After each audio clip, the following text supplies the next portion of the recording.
महाप्रभु जगन्नाथ ओ बलराम दासंकर अनाबिल भल पाइबार आउ एक ग्रंथ आमे जानिबा जार नाम हेउछि बट अवकाश।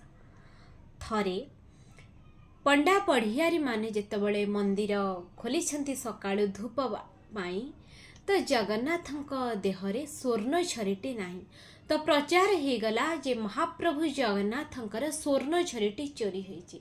सेही समय रे बलराम दास तांको मठरु से स्वर्ण छरीटी आनी पंडा को दौसंदी।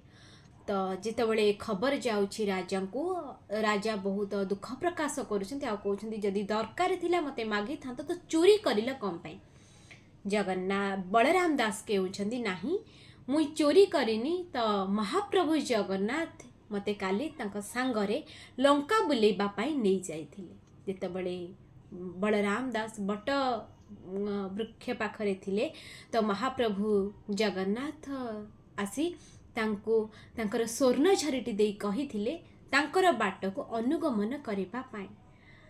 तो जेतेबले जाइथिले लंका रे पहुंचीथिले विभीषण जगन्नाथंकर आशीर्वाद देखि बहुत खुशी हो जाइथिले आ तांको कला मल्लीहार और मुक्तामाला देथिले।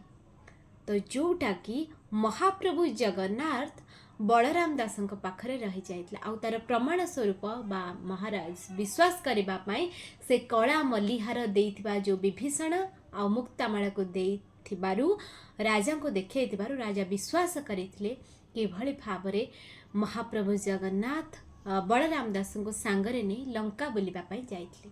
तो एहा हेउछि बट अवकाशर विषय वस्तु।